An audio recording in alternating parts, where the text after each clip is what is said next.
I've, 22 male, been with Nicole, 25F, for a couple years now and she's always liked survival stuff and weaponry and all that. I absolutely don't. Really bad experiences with knives when I was younger, and Nicole knows about them. We both love Halloween and usually throw a party and dress up and goof around, cook up pumpkin seeds and watch movies. Anyway, the point is Nicole loves doing tricks with her knives, like 5-finger fillet, flicking it open and closed, twirling it, etc., and she'll do it when we're watching a show or movie together, forgetting that I've asked her please not to. Or she'll buy a new one and show it off, asking if I wanted to give it first bite, and pout when I say no. 2 days ago she was playing with it again and I asked her why she keeps forgetting and she said, wow, okay, don't insult my intelligence again, and then that it was just a knife and therefore not a big deal and therefore not that important to remember. After that, she put away the knife and we continued to have an okay night, but I was on edge and jumpy whenever she touched me. Yesterday she called me into the kitchen. Only she was playing 5-finger fillet. And I startled her and she messed up. Badly. I lost my cool. Screamed my head off, tried shouting what I knew about first aid at her while I raced to grab my phone, complete panic, dialing 911, only for her start laughing and show me that it was a prank involving red food dye and a carrot. She had a nice laugh about how I would have known it was a joke if I wasn't so squeamish about knives, that it's proof I need to get more comfortable, that anyone with passing knowledge knows that it doesn't look like that when something like that happens. She kept explaining how she did it, how she practiced, how she could show me, but I didn't even answer her. It was like my head was underwater, and my heart was beating out of my chest. Just moved on autopilot and grabbed my keys and drove a few blocks away before pulling over to breath. Nicole tried to call me and the first thing I said was it wasn't funny at all, and she asked, "Are you crying?" Then I hung up on her. She kept texting me, saying she was sorry, that she didn't think I'd react so badly to a joke, that it was just meant to be good fun in the Halloween spirit. I ignored her. I texted her after that I was home but ignored everything else. This morning she sent the picture of the props to the group chat with a few of our mutual friends, and they chimed in saying it doesn't even look real. I've muted the chat since and I'm wondering if I have a leg to stand on before I go back and apologize. Edit 10:15 5:30 p.m. Further update here. It's overwhelming how much of a response this got, and I tried to read all of your comments. Some of them made me laugh, some warmed my heart, others had very hard truths that I still needed to hear, no matter how raw it left me. There are a lot of repeating questions and assumptions. First, we don't live together. At this point I don't think we ever will. Second, I stayed primarily because the good seemed to outweigh the bad. You remember the negatives more than the positive, so obviously I just had to remember her positive qualities instead of being swayed by my focus on the bad times. Plus it was always almost perfect after we had a fight, and I just assumed the boom and bust cycle was normal. I didn't know Nicole liked knives at first. A mutual friend, Crystal, who was in the group chat, and I met Crystal during a community college course, introduced us as I was new to the area, and at first Nicole and I hit it off as we had a lot of shared interests: music, art, outdoors activity, going antiquing, wine, food and cooking. Just a lot of things. We started dating and eventually went on a camping and hiking trip, where she used a knife to split some kindlin, and she was pointing it toward herself. I remember telling her to watch out and she had me to relax because she did it all the time. She asked me if I wanted to do it myself and I admitted I didn't like knives. Later in the trip we drank by the fire and talked, and that's when I told her about my trauma.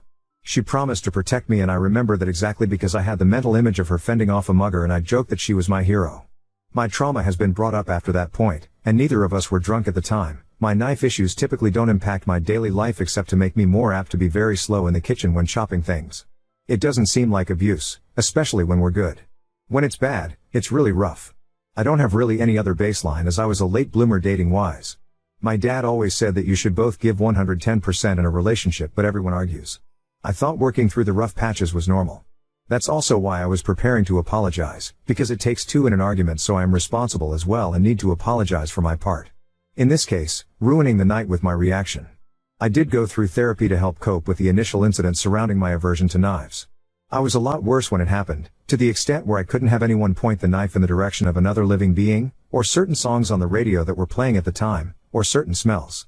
I've made progress, but clearly not enough to stay with her and deal with her fidgeting with the knives. I will admit to backsliding a bit in that I seem a lot more anxious when I stay the night and can't stay asleep, or having more nightmares, which is why I believed her when she said I was overreacting. Also concerning the fidgeting, it's not a constant thing.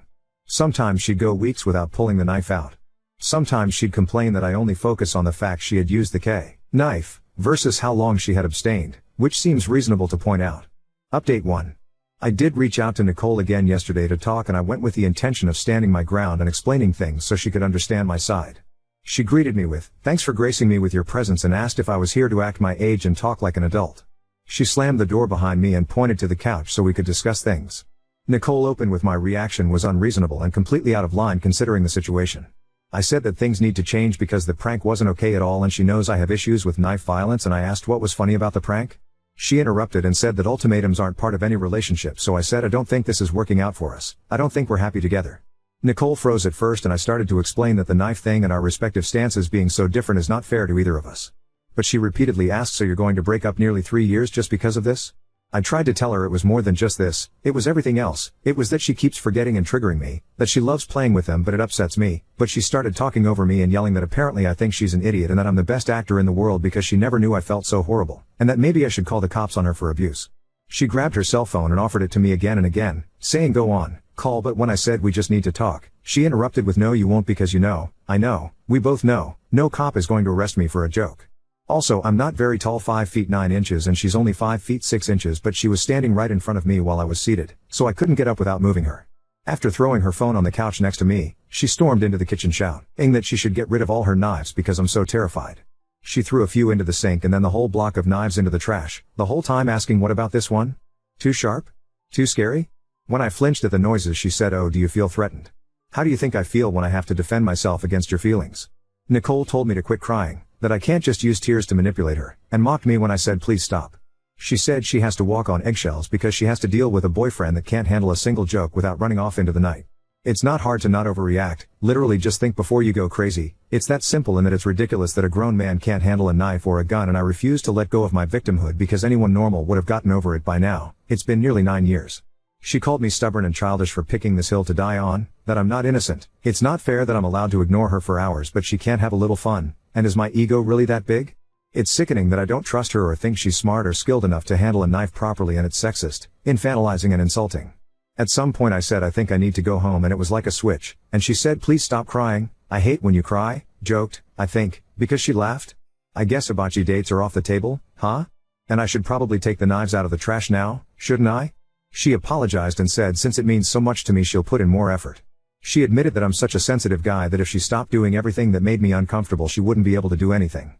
She pointed out that I cried watching my girl the other day as proof that I'm overly emotional, and it made sense that she thought I was just being my normal self, but she was sorry for not realizing soon. It was really upsetting me.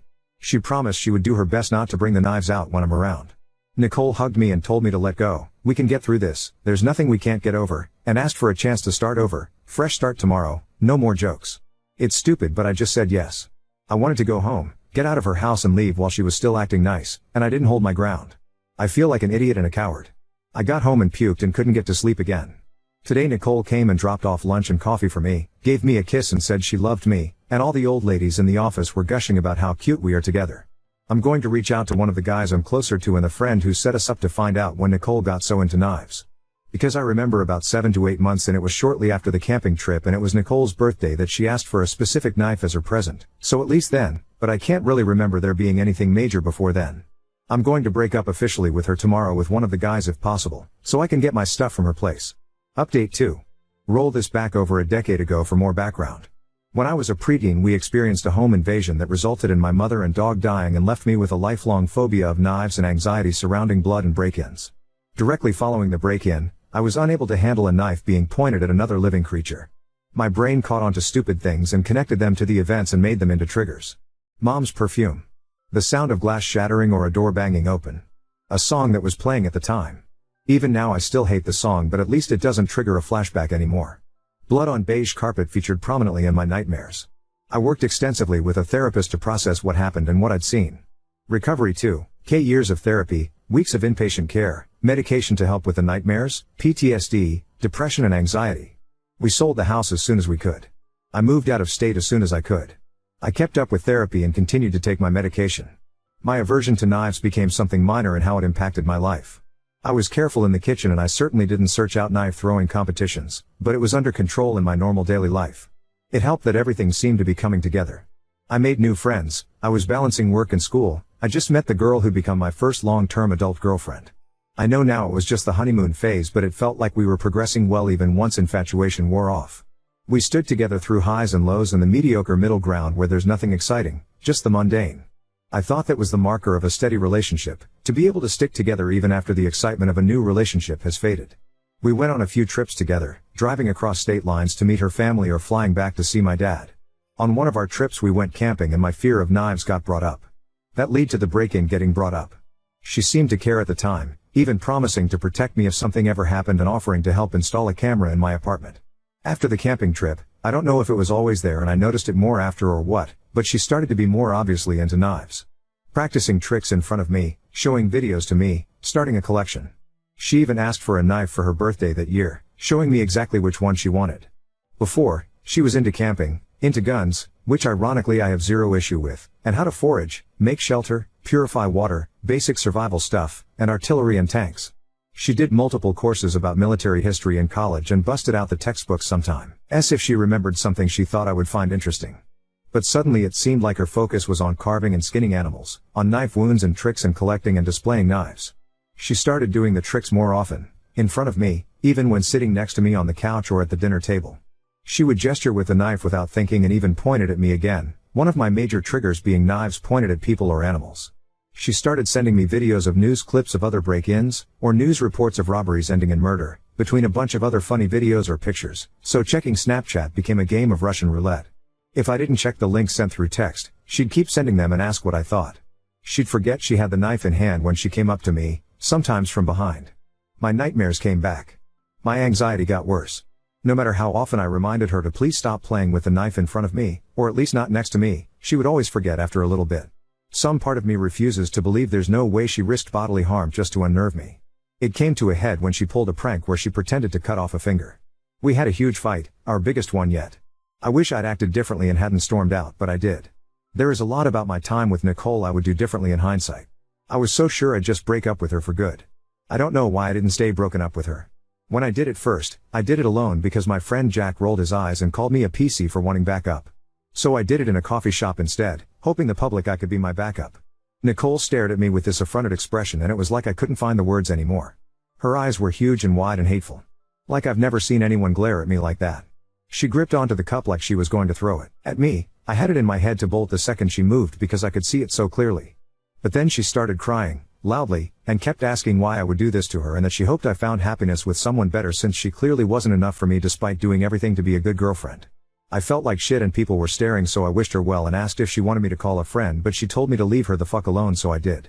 I hate how I handled the breakup but it felt in the moment like autopilot. In short order I lost the support of our mutual friends who had become my only friends during my relationship with Nicole, which I understand as they knew her for much longer. Jack actually confronted me and called me a piece of shit for embarrassing her like that in public, calling me trash for leaving her sobbing alone and not even offering her a ride home. He wouldn't listen to my explanations and said I could excuse myself but everyone now knew what kind of guy I really am. People at work mentioned how sad it was that we broke up. I didn't feel like it was the place to explain my reasoning and after the confrontation with Jack I didn't feel like I had a right to. I felt like crap, like a shit person, and I felt numb. I tried to move on, to find a new normal. After about a month of us being broken up, she called me and begged for me to come over to help her. She was scared she'd hurt herself. I went to her immediately.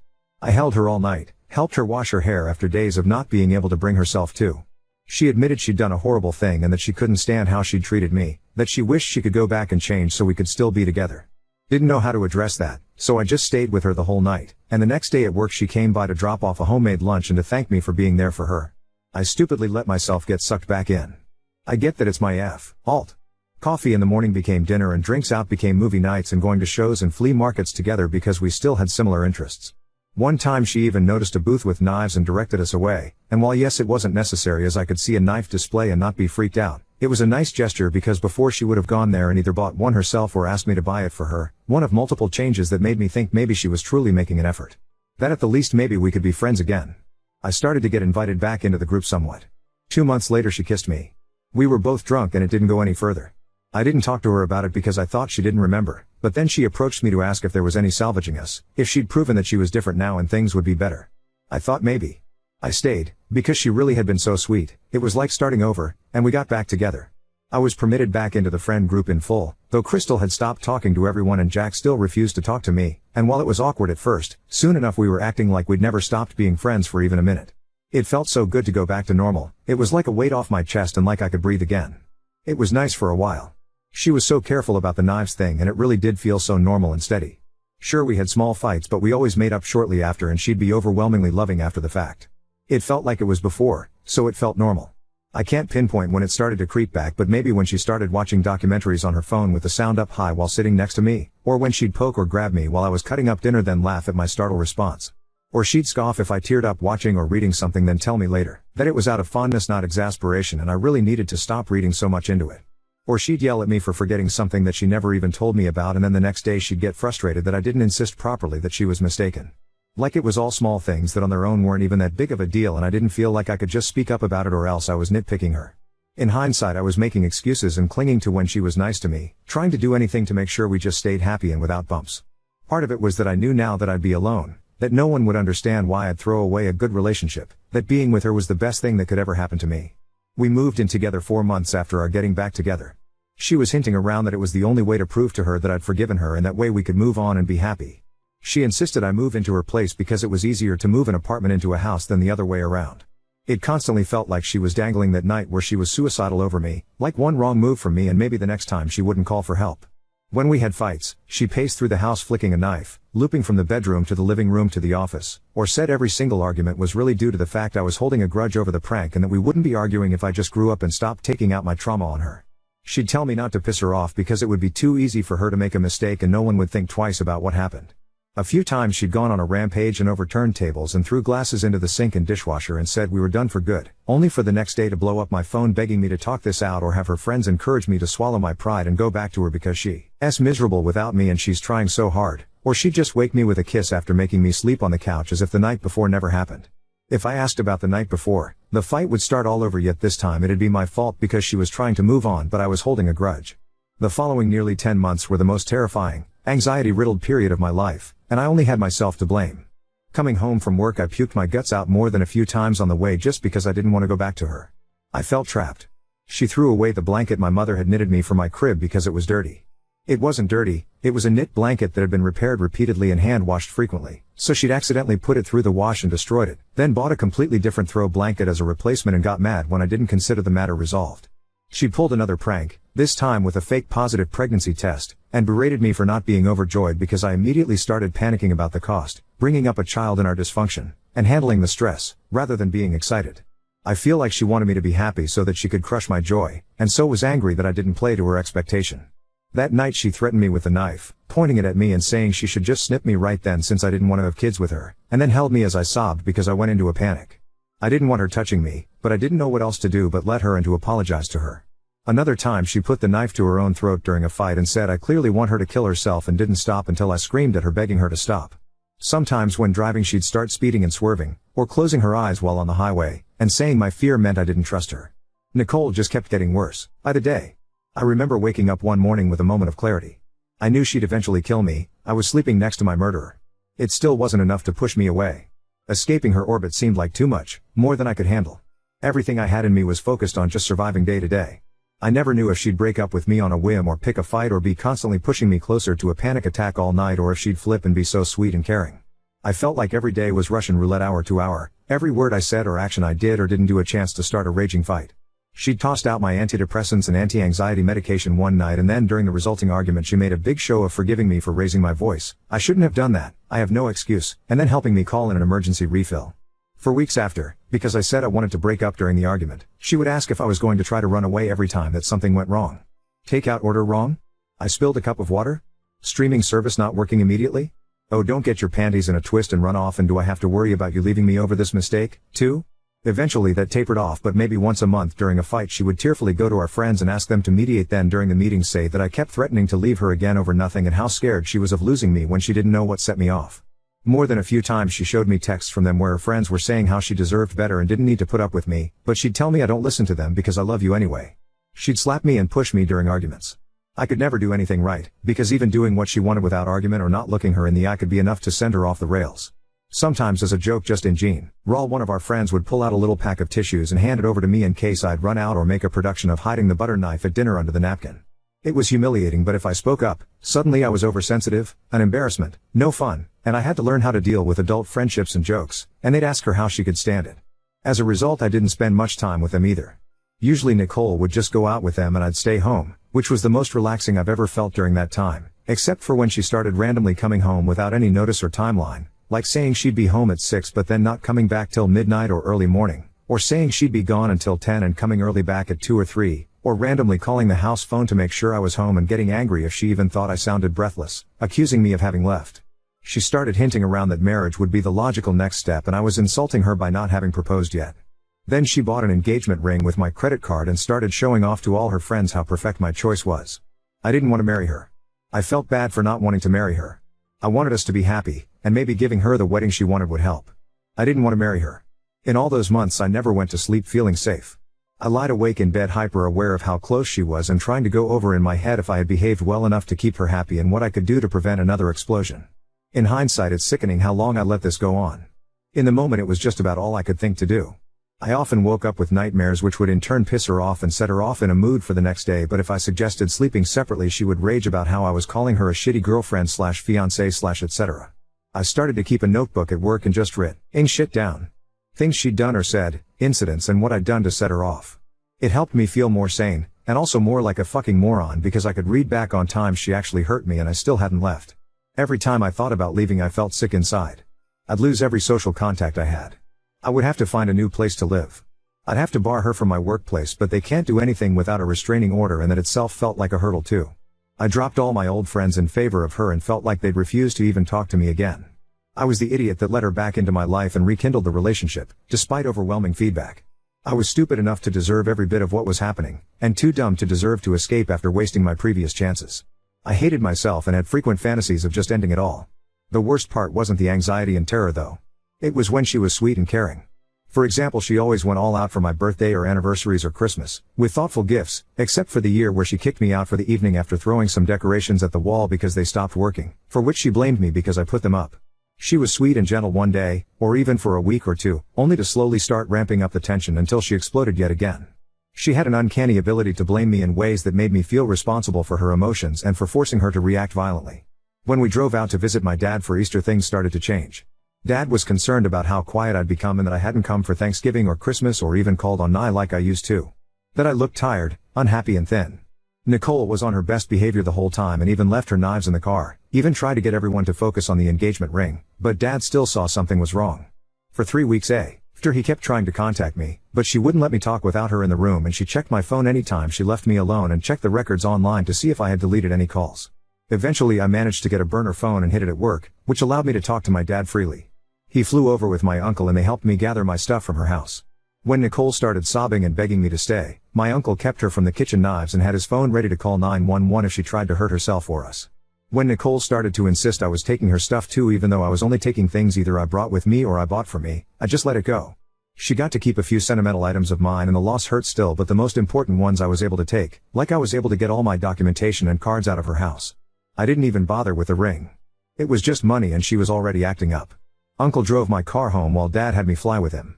I'm ashamed to admit that the months directly following the breakup were almost worse than the time I spent with her, because I was out of survival mode and I couldn't force myself to function the way I used to.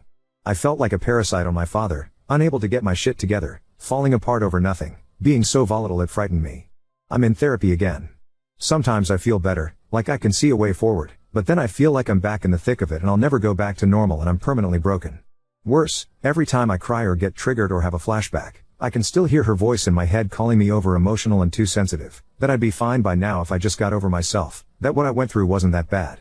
She sent mail to my dad's house for a while, threatening letters and pleas for me to see reason and stop overreacting, pictures of us that were sentimental, guilt trips.